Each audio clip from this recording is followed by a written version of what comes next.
কথায় আছে সাহস ভালো, কিন্তু অতিরিক্ত সাহস ভালো না। মাঝে মধ্যে অতিরিক্ত সাহসই বিপদের কারণ হয়ে দাঁড়ায়। ধরুন আপনি ঝর্ণায় নেমেছেন, একটি সাপ আপনাকে তেড়ে আসলো, তখন কি করবেন? ভাবছেন কিছু না ভেবেই দৌড় দেব, আর সেই সাপটি যদি হয় কিং কোবরা, দৌড়ের গতিটা একটু বেশিই হবে।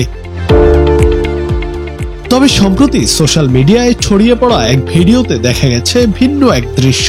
এক যুবক ঝর্ণায় নেমেছেন গোসল করতে, একটি বিশালাকার কিং কোবরা ফনা তুলে হঠাৎই তার দিকে তেড়ে আসে। তিনি মোটেও ভয় পেলেন না, হাসতে থাকেন আর সাপটির দিকে পানি মারতে থাকেন। সাপটি যখন চলে যাচ্ছিল তখন তিনি আবার সেটির লেজ টেনে ধরেন। বোঝাই যাচ্ছিল এতে সাপটি খুব বিরক্ত হচ্ছিল তখন।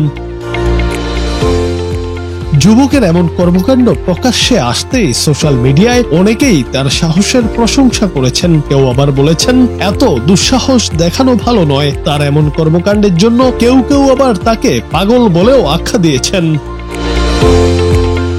তবে নির্ভয়ে কিং কোবরার মতো সাপের সঙ্গে দুষ্টামিতে মেতে ওঠায় অনেকেই ধারণা করছেন সাপটি তার পোষা অথবা তার সাপ ধরা ও পোষার অভ্যাস রয়েছে। তাছাড়া এমন দুঃসাহসিক কর্মকাণ্ড সম্ভব নয়, তাও আবার কিং কোবরার সঙ্গে।